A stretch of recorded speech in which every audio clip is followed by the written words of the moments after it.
दोस्तों just imagine कैसा हो अगर एक आदमी को धरती के खंडरात में सदियों से छुपाया गया थॉर का हथौड़ा मिल जाए, जिसको टच करने पर उसमें ऐसी पावर्स आ जाएं जिनको रोकना मुश्किल ही नहीं नामुमकिन हो जाए। कुछ ऐसा ही हम देखने वाले हैं आज की फिल्म में, जिसका नाम है मॉर्टल। फिल्म के स्टार्ट में हम एक लड़के एरिक को देखते हैं जो कि एक वॉन्डरर था और जंगल में अकेला रहा करता था। उसकी बड़ी हुई दाढ़ी और लंबे बाल बिल्कुल एक भिखारी जैसे थे। उसके पास कुछ सुपरनेचुरल पावर्स थीं जिन्हें वो सही से कंट्रोल करना नहीं जानता था, लाइक पानी को एलिवेट करना, वेदर को कंट्रोल करना और किसी भी चीज को हाथ लगाकर जला डालना। जब भी एरिक कुछ चीज जलाता था तो उसकी अपनी बॉडी पर भी बर्न स्कार्स बन जाते थे, जो कि एरिक के लिए काफी पेनफुल था। एक दिन वो पास के टाउन में जाकर अपने लिए कुछ फूड्स और मेडिसिन चुराता है एंड अपने बाल काटकर किसी और के कपड़े भी ले लेता है ताकि अपनी हालत कुछ ठीक कर सके। लेकिन वापस जंगल जाते हुए कुछ बदमाश लड़के उसका मजाक उड़ाकर तंग करते हैं। एरिक उन्हें इग्नोर करता है, मगर एक लड़का ओले उसके पास आकर और ज्यादा एम्बैरस करने लगा था। एरिक उसे वार्न करता है कि वो उसे टच ना करे, मगर फिर भी ओले नहीं रुकता, जिस पर वो एरिक की आइज में देखते ही नीचे गिर जाता है। उसके दोस्त ये देखकर शॉक्ड हो जाते हैं कि ओले की डेथ हो चुकी थी। एरिक वहां से भागने की कोशिश करता है, मगर उन लड़कों ने पुलिस बुला ली थी। इसके बाद सीन शिफ्ट होता है और हम एक यंग साइकोलॉजिस्ट क्रिस्टिन को देखते हैं। वो काफी सैड थी क्योंकि उसके एक पेशेंट ने अपनी जान ले ली थी और वो इसका जिम्मेदार खुद को मान रही थी। क्रिस्टिन अपनी फ्रेंड मार्गरेट को कॉल करके अपनी फीलिंग्स शेयर करती है कि तभी उसे पुलिस ऑफिसर हेनरिक की कॉल आती है। वो उसे पुलिस स्टेशन बुलाता है एरिक से इंटेरोगेट करने के लिए। हेनरिक को लगता है कि 3 साल पहले आर्डल में लगने वाली आग में भी शायद एरिक का ही हाथ था, जिसमें 5 लोग मारे गए थे। क्रिस्टिन वहां पहुंचकर एरिक के साथ काफी प्यार से बात करती है और पूछती है कि ओले के साथ क्या हुआ था, जिससे एरिक कंफर्टेबल होकर उसे अपने बारे में बताने लगता है कि वो किसी अनस्टॉपेबल सुपर पावर से पोजेस्ड है। पहले तो क्रिस्टिन को उसकी बात पर यकीन नहीं आता, लेकिन फिर एरिक उसे करके दिखाता है कि ये सब कैसे होता है। वो पानी को एलिवेट कराता है, टेबल को जला डालता है और फिर सडनली पूरे रूम का टेम्परेचर ही चेंज होने लगता है। पूरी बिल्डिंग में पावर आउटलेट्स बस्ट होने लगते हैं। उधर हेनरिक बाहर ओले की फैमिली को कन्विंस करने की कोशिश कर रहा था कि तभी अमेरिकन एम्बेसी से कुछ लोग एरिक को लेने वहां आते हैं। हेनरिक उन्हें लेकर अंदर आता है तो देखता है कि एरिक की पावर्स के थ्रू वहां बहुत प्रॉब्लम्स हो रहे थे और एरिक को रोकना बहुत मुश्किल हो चुका था। इस सबसे घबराकर क्रिस्टिन एरिक से बात करने की कोशिश करती है, जो एरिक को काफी अच्छा लगा था और फाइनली पहली बार एरिक अपनी पावर्स को कंट्रोल कर पाता है। सब ठीक होते ही क्रिस्टिन एरिक को एम्बेसी ऑफिसर्स के साथ जाने के लिए कन्विंस करती है, जिस पर वो मान गया था।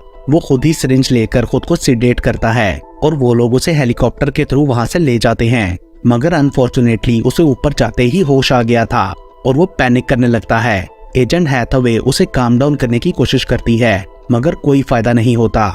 उसकी कंडीशन और ज्यादा वर्स हो रही थी और सडनली बाहर क्लाउड्स और थंडरस्टॉर्म बनना शुरू हो जाता है। एरिक ने वेदर को टोटली चेंज कर दिया था और फिर लाइटनिंग के हेलीकॉप्टर से टकराते ही हेडफोन्स पहने सब लोग शॉक लगने से बेहोश हो जाते हैं, जिससे हेलीकॉप्टर लेक के अंदर क्रैश कर जाता है। मगर एरिक इस क्रैश में सर्वाइव कर गया था। वो अपने साथ एजेंट हैथवे को भी किनारे ले जाकर बचा लेता है, लेकिन उसके होश में आने तक एरिक वहाँ से भाग चुका था। दूसरी तरफ क्रिस्टिन एरिक की वजह से काफी परेशान थी क्योंकि हर तरफ उसकी न्यूज चल रही थी। बट शॉकिंगली एरिक खुद ही क्रिस्टिन के पास पहुंचकर उससे हेल्प के लिए कहता है। क्रिस्टिन तुरंत उसे अपने साथ गाड़ी में ले जाती है क्योंकि यहाँ हर तरफ पुलिस एरिक को ही ढूंढ रही थी। क्रिस्टिन उसे लेक के पास अपनी फ्रेंड के कैबिन में ले जाने का डिसाइड करती है, जहाँ कोई उन्हें ढूंढ ना सके, और पूछती है कि उसके पास ही पावर्स कब से और कैसे आई। एरिक के फेस पर बर्न स्कार्स भी थे, इसलिए रास्ते में वो एक स्टोर से कुछ मेडिसिन लेने के लिए जाती है। पीछे से एरिक को पैनिक अटैक आ जाता है और गाड़ी में वापस जाने पर टेम्परेचर चेंज होने की वजह से क्रिस्टिन का सांस उखड़ने लगता है। इसलिए एरिक जल्दी से गाड़ी से उतरकर थोड़ा दूर चला जाता है ताकि क्रिस्टिन नॉर्मल हो सके। कैबिन पहुंचने पर उन्हें वो जगह काफी पसंद आती है, जो कि काफी पीसफुल थी। अंदर जाकर एरिक अपनी शर्ट उतारता है तो वहाँ भी बहुत ज्यादा बर्न मार्क्स थे, मगर क्रिस्टिन घबराने की बजाय उसकी केयर करते हुए ऑइंटमेंट लगाती है। उसका यूं एहसास करना एरिक को काफी अच्छा लग रहा था। वो क्रिस्टिन को अपनी पास्ट लाइफ के बारे में सब कुछ बताता है, जो कि 3 साल पहले की बात है, जब वो अपने रिलेटिव के साथ फार्म में रहा करता था और एक बार किसी आर्गुमेंट से एरिक को गुस्सा आ गया, जिससे पूरे घर को आग लग गई और एरिक ये देखकर वहां से भाग गया। वो दोबारा कभी वापस नहीं गया था और ना ही उसे कभी अपनी फैमिली की कोई खबर मिली। तब से ही वो जंगलों में भटक रहा था क्रिस्टिन को सब कुछ बता देने के बाद एरिक सुकून से सो जाता है और क्रिस्टिन मार्गरेट को कॉल करके सारी बात बताती है, जो आगे से कहती है कि एरिक को पुलिस के हवाले कर देना चाहिए क्योंकि वो क्रिस्टिन को भी हर्ट कर सकता है, मगर क्रिस्टिन उसकी बात रिफ्यूज कर देती है। मीनवाइल एजेंट हाथवे को हॉस्पिटल ले जाया गया था, जहां वो हेनरिक को एक्सप्लेन करती है कि एरिक सोसाइटी के लिए कितना खतरनाक है। वो उसे हेलीकॉप्टर के टेक ऑफ से 2 मिनट पहले और बाद की फुटेज दिखाती है कि एरिक की वजह से कैसे वेदर चेंज हो गया था और इसलिए उन्हें जल्द से जल्द एरिक को पकड़ना चाहिए। उधर एरिक के जागने पर क्रिस्टिन उससे पुलिस के पास जाने की बात करती है तो वो मान जाता है क्योंकि वो क्रिस्टिन के लिए और प्रॉब्लम्स क्रिएट नहीं करना चाहता था। लेकिन वेदर की सडन चेंजेस से क्रिस्टिन समझ जाती है कि ये एरिक के इमोशंस की वजह से है और वो खुद भी एरिक के क्लोज आ रही थी, इसलिए पुलिस की बजाय वो उसे उसके फार्म पर ले जाने का डिसाइड करती है।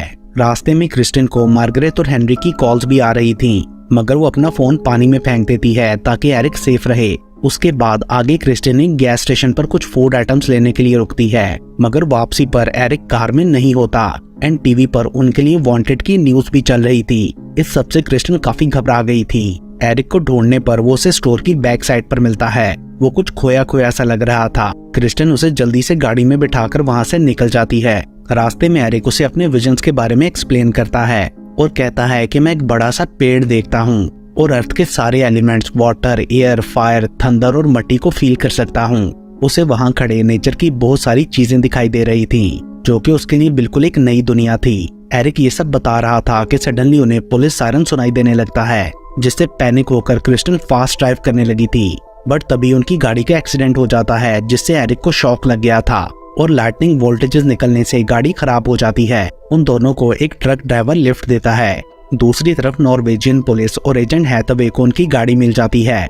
उन्हें डर था कि ब्रिज क्रॉस करके फार्म तक पहुंचने पर एरिक को और भी ज्यादा पावर्स मिल जाएंगी। सो हेनरिक ब्रिज की दोनों साइड्स पर पुलिस को हाई अलर्ट कर देता है, जिसकी वजह से ट्रक ड्राइवर उन्हें छोड़कर भाग गया था और एरिक भी ट्रक से उतरकर हैंड्स अप कर लेता है। पुलिस ऑफिसर्स आहिस्ता आहिस्ता उसकी तरफ बढ़ने लगते हैं। उनके हाथों में गन्स थी। ये देखकर क्रिस्टिन आगे बढ़ते हुए उन्हें रोकने की कोशिश करती है, मगर वो लोग उसे पकड़कर रोड पर गिरा देते हैं, जिससे एरिक इमोशनल हो जाता है। वो पुलिस को उसे छोड़ देने के लिए कहता है, मगर वो नहीं सुनते एंड सडनली एरिक के इमोशंस की वजह से मौसम बदलने लगता है। विद इन सेकेंड्स वहाँ हर तरफ थंडरस्टॉर्म और लाइटनिंग आ जाती है, जिन्हें एरिक कंट्रोल करके और भी ज्यादा पावरफुल बना देता है, जिससे अब ब्रिज पर हर तरफ लाइटनिंग गिरने लगती है। सब लोग डर कर वहाँ से भाग जाते हैं। क्रिस्टिन किसी तरह एरिक को काम डाउन कर लेती है, जिससे सब कुछ रुक गया था, मगर तब तक एरिक भी लाइटनिंग लगने से बेहोश हो जाता है। क्रिस्टिन हेल्प के लिए चिल्लाती है और तभी हेनरिक वहाँ आकर उन्हें अपनी गाड़ी में ले जाता है। वो भी ये सब अपनी आंखों से देखकर हैरान रह गया था। वहाँ बहुत से सिविलियन लोग भी इस सब की वीडियोस बना रहे थे। हेनरिक क्रिस्टिन के इमोशन समझ चुका था और वो अब उनकी हेल्प करने के लिए तुरंत एरिक को करीबी हॉस्पिटल ले जाता है। सब लोग एरिक को थॉर, गॉड ऑफ थंडर कह रहे थे। मीनवाइल हम ओले के फादर को देखते हैं, जो एरिक को मारकर अपने बेटे का बदला लेना चाहता था। हॉस्पिटल में एरिक को तुरंत इमरजेंसी रूम ले जाया जाता है, जहां एमआरआई मशीन के अंदर उसे होश आ गया था। वो क्रिस्टिन को अपने विजन्स के बारे में बताने लगता है। अब की बार उसे आई से जरा दिखाई दिया था। उधर डॉक्टर्स उसका स्कैन देखकर दंग रह जाते हैं, क्योंकि उसकी बॉडी और ऑर्गन्स आधे से भी ज्यादा जले हुए थे, जिनके साथ जिंदा रहना नामुमकिन था। And then suddenly radiations Eric की बॉडी को हर्ट करने लगती हैं, जिससे वो पैनिक हो गया था। फिर से लाइटनिंग बोल्ट बनने लगते हैं और अल्टीमेटली हॉस्पिटल की पावर चली जाती है, जिससे पूरे हॉस्पिटल में कियोस क्रिएट हो गया था। सब क्रिटिकल पेशेंट्स को ऑक्सीजन का प्रॉब्लम होने लगा था और आईसीयू में एक बच्चे की जान भी खतरे में पड़ गई थी। एरिक उसे बचाने के लिए आईसीयू की तरफ चला जाता है, मगर हॉलवे में पीछे से ओले का डैड आ गया था और इससे पहले कि वो एरिक को शूट करता, हेनरिक उसे कन्विंस कर लेता है कि वो एरिक को जाने दे। एंड देन एरिक आईसीयू में उस बच्चे की चेस्ट पर अपना हाथ रखकर उसे रिवाइव कर लेता है। सब ये देखकर शॉक रह गए थे। एंड देन एरिक को फार्म जाने की परमिशन दे दी जाती है। हॉस्पिटल के बाहर बहुत से लोग एरिक को देखने आए थे। वो उन सबसे मिलकर फार्म जाने के लिए निकल पड़ता है। रास्ते में हेनरिक एरिक को थॉर पर लिखी गई एक बुक देता है, जो उसे हॉस्पिटल लाइब्रेरी से मिली थी। क्रिस्टिन वो स्टोरी पढ़कर सुनाती है, जिसके अकॉर्डिंग थॉर की डेथ के बाद उसके बेटों ने धरती पर खंडरात बनाए थे और हेनरिक कहता है कि मे बी वो फार्म उन्हीं खंडरात में से एक हो और may be Eric directly Thor के वारिसों में से एक हो। ये सुनकर एरिक और क्यूरियस हो गया था। देन उस फार्म में पहुंचकर क्रिस्टिन और हेनरिक उस चले हुए घर के अंदर चले जाते हैं, बट एरिक अपनी फैमिली को याद करते हुए थोड़ा हेसिटेंट फील कर रहा था लेकिन फिर कुछ देर बाद अंदर जाने पर वो एक जगह बैठ सा जाता है, जैसे वो जगह उसे अपनी तरफ खींच रही हो। वो दोनों उसे खड़ा होने में हेल्प करते हैं तो उन्हें वहाँ एक हेडस्टोन मिलता है जिस पर सिंबल्स भी बने थे।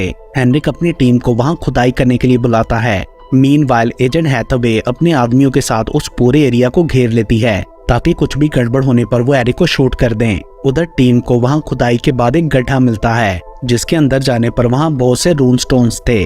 आगे बढ़ने पर उन्हें नॉर्स गॉड का फैमिली ट्री भी मिलता है जिस पर 9 वर्ड्स कार्व थे। देन हेनरिक और क्रिस्टिन होल से बाहर आकर एरिक को अकेला वहाँ जाने देते हैं। एरिक वो पेड़ देखकर हैरान रह जाता है क्योंकि यही पेड़ उसे विजन्स में दिखाई देता था और तभी उसका हाथ अपने आप वहाँ रखे एक बड़े से स्टोन की तरफ बढ़ने लगता है, जिसे खोलने पर एरिक को ग्लव्स, बेल्ट और एक हैमर मिलता है जो कि असल में थोर के थे। यानी एरिक सच में ही देवता का अवतार था। उस हैमर को हाथ में लेते ही एरिक को अपने अंदर पावर फील होती है। आसमान से लाइटनिंग निकलती है जो हैमर से टकराते ही उसे दोबारा से एम्पावर कर देती है। एरिक ये सब पाकर बहुत खुश हो गया था। वो सारी चीजें लेकर ऊपर जाता है तो क्रिस्टिन खुशी से भागकर उसे हक करती है। एंड मीनवाइल एजेंट अपने स्नाइपर्स को शूट का ऑर्डर दे देती है, बट गोली क्रिस्टिन को लगती है जिससे वो फौरन ही मर जाती है। एरिक उसे रिवाइव करने की कोशिश करता है मगर बहुत देर हो चुकी थी। इस सब से एरिक के इमोशन डिस्टर्ब हो जाते हैं जिससे हर तरफ थंडर स्टॉर्म आ जाता है। एरिक बहुत ज्यादा गुस्से में आ चुका था जिससे तूफान और भी ज्यादा बढ़ने लगता है। ऑफिसर्स उसे शूट करने की कोशिश करते हैं मगर बुलेट्स हवा में ही फ्लोट करने लगती हैं। लोग अपनी जान बचाने के लिए वहां से भागने लगे थे। एरिक हैमर को ऊपर उछालता है जिसके अंदर थंडर स्टॉर्म से और ज्यादा पावर्स आ जाती हैं। एंड देन एरिक हर तरफ हैमर पॉइंट करके तबाही फैला डालता है। अब कोई उसे रोक नहीं सकता था क्योंकि उन्होंने उस अकेली इंसान को मार डाला था जो उसे रोक सकती थी। लास्ट सीन में पूरी दुनिया में ये न्यूज फैल जाती है और एरिक एक बार फिर से गायब हो चुका था और इसके साथ ही ये मूवी यहीं पर खत्म हो जाती है।